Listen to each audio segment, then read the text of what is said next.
一つの大きな違いを除いて、我々の世界と同じように世界に住んでいたらどうでしょうか?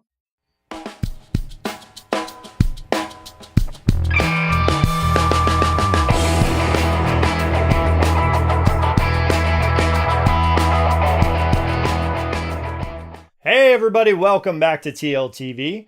This week we are going to be talking about the Amazon original series, The Man in the High Castle.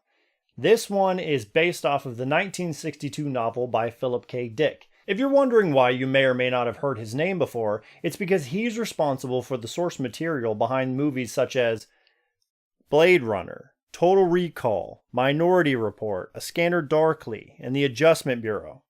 Now this show follows the gut-wrenching and terrifying question, what if the United States lost World War II?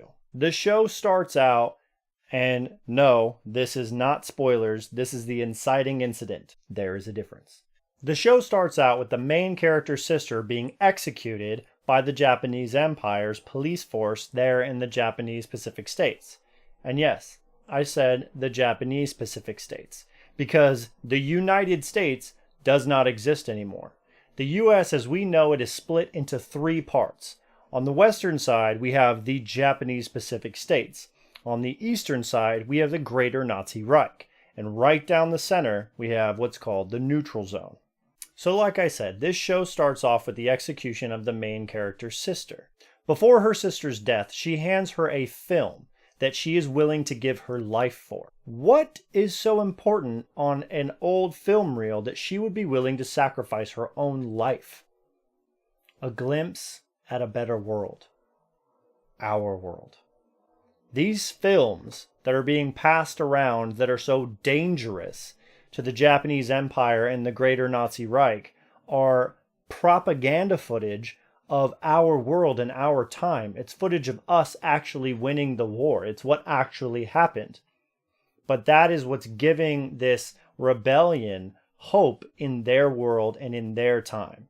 This show has a relatively unknown cast, save Cary Hiroyuki Tagawa, Rufus Sewell, and DJ Qualls, who I'm really enjoying in his dramatic turn in this show because normally he's cast in the goofy comedic roles. This show is one of those thrilling, on the edge of your seat stories that as it unfolds, it just gives you more and more and more, but it also makes you hunger for more and more and more. As the story progresses, your ability to absorb the information of this world becomes greater and greater and greater, and it just makes you yearn to learn more about the world and learn more about the story. The writing is incredible, and the production value is something we had not yet seen come out of Amazon's production house for a TV show yet, which does give me a little bit of hope for the Silmarillion series that Amazon picked up for Lord of the Rings. But the best thing about this show is that it shows you all of the parts of our world that